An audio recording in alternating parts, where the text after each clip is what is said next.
This video is made possible by the following mad lads. All their awesome gear they supplied to me can be checked out in the description below. Hey guys, I'm recording this video as early in the day as possible because later on in the day this shed becomes the hottest place on earth. Boy, here. And welcome back to Assetto Corsa for another video. God, these intros are stupid. So yes, I've been a busy boy over the last few days, and as a result, I've not got to this yet. And if you're following any other sim racing channels, you already know what car or what pack this is. So recently, the GTN pack was released by the guys over at Race Sim Studios, something that I've been looking forward to for quite some time now. The pack consists of two cars. Firstly, the car you're seeing in front of you right now, the Fruccio 36, which is basically a Ferrari 360 NGT car, and also the Dacia 96, which is essentially a Porsche 996 911 NGT car.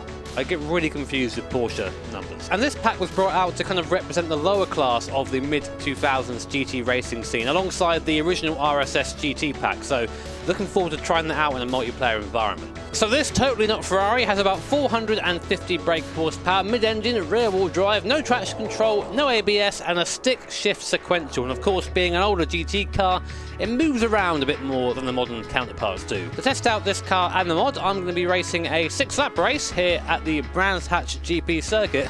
And against my better judgment, I'm going to be doing the whole thing in VR because I want my face to cook. Now, I don't know about you guys, but I'm getting some serious GTR 2 vibes, so let's go see if that's how it feels. I reckon this race is going to get pretty toasty. On board in our Ferrari 360 at Brands Hatch, pop it into first gear, just about to see the lights, and off they go. And here we go then for 6 laps of Brands in our NGT Ferrari 360. We'll look to the outside of Paddock Hill Bend, try and make a couple of places, look to the inside quick, make sure no one is there. Fella dives from the inside. The Moon Boy overtakes us going into Paddock. Now up to Druids. Having to blip on the downshift, of course, to get the car into gear. Look to the left, there's a car there. Easy on the power and exit again. No traction control. Bit of contact there from the left, but we're all right. And now down to, I think this is Graham Hill corner. And next one's Clark, or the way around. Well, this is the Jim Clark straight. I know that. See, I know my corner names, definitely. Now, if this left-handed, I can never really get right. Got a lot of grip at the rear of this thing. Mid-engine, so the rear does bite. Most of the time, anyway.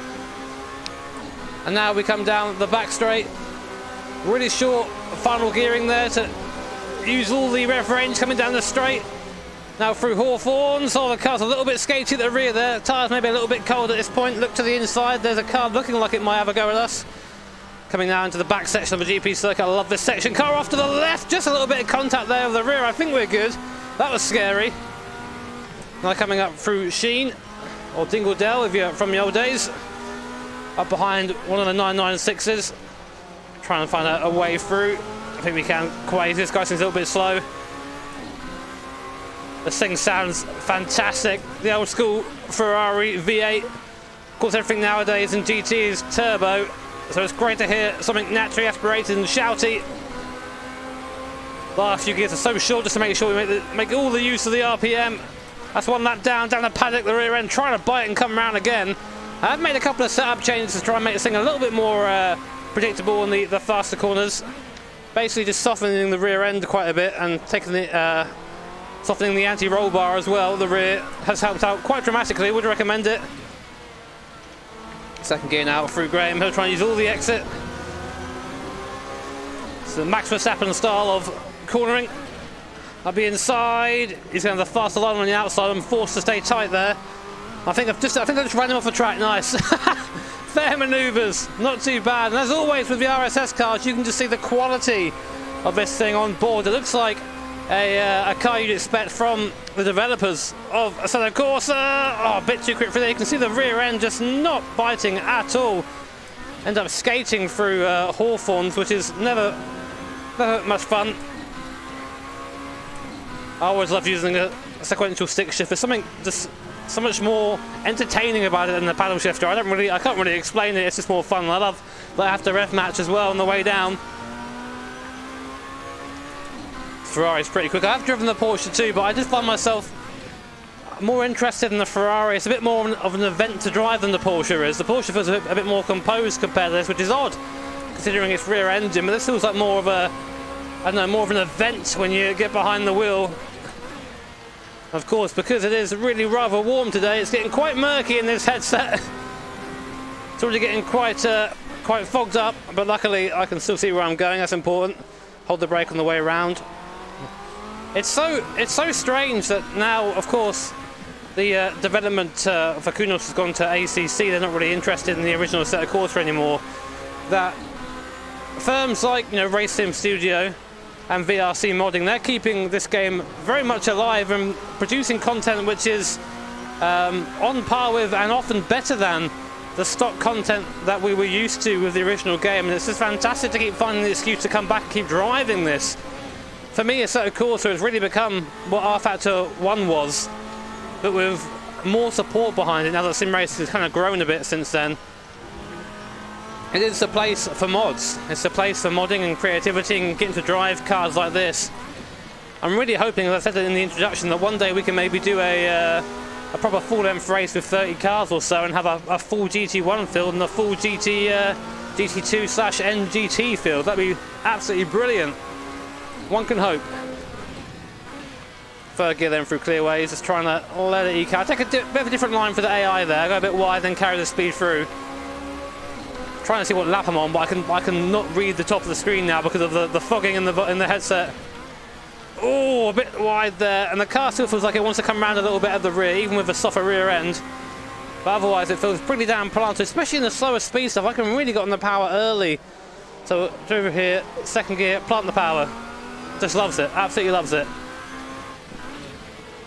And like I did a little bit of light reading on the 360 and NGT car or GTC car before I started this video, because I always want to go into this video with a little bit of information, you know, so pretend I know what I'm talking about.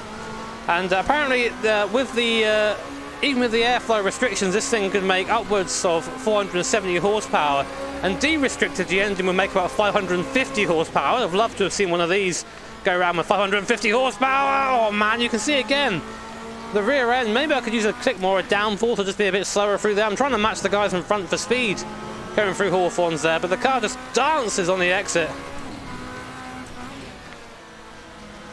And this AI has been a really good level for me. They're set at 97.8% with a 0.4% variance, I think, which means that they're 0.4% slower and some are 0.4% faster. So it really gives you a good field to race against. And right now I'm not really moving forward at all, so I've got to make a change there, drive a bit more aggressively, drive all the way up to the rev limit, use all the power on the penultimate lap now, so I've got to really start making moves. I want to gain positions, use all the exit. Oh, the car washed there from underneath me, the front tyres just scrubbed along the circuit. Even looking around the outside now, I haven't quite got the grip to do that. Maybe we can cut back. Yes, we can cut back. We're going to be on the outside though for Graham Hill.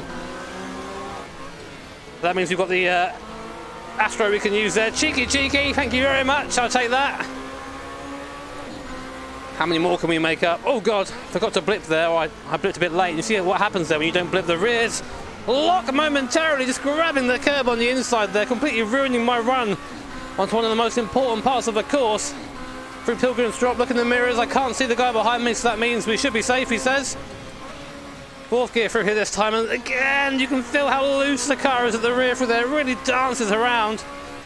Thing feels alive, but they're kind of alive that wants to kill you. So you have to be very wary of it. I know I can be quick through here if I'm confident.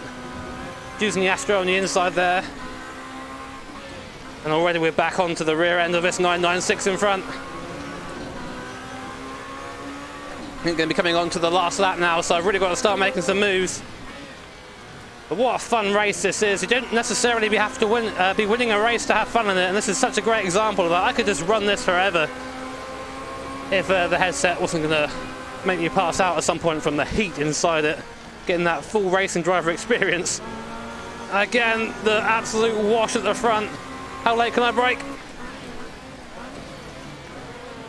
Pretty damn late it seems. That was a dive and a half, he's still there. Now it's acceleration battle down the hill.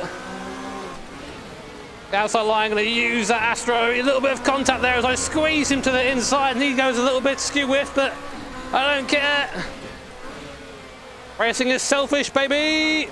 Coming on to the back now of another GTC Ferrari. You can see that rear wing. Really cool design, kind of connected both ends of the car. Can we make up any more places though? Easy, easy, easy. Back on the power to balance the car on the way through. Right out to the curb on exit. You can feel the car just skating out. How much you let it is kind of up to you as a driver.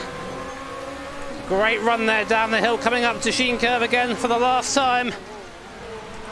Right up on the back of the car in front, nowhere to go. Chuck it up the inside there. I completely drove that guy off the course, but that was my corner, damn it. What an exciting finish to the race there. Round clearways for the last time, out wide. Up through the gears to the start-finish line. Where are we going to finish? That was fun. And we end up in 8th place, or I think about 16th on the grid, so not too shabby at all.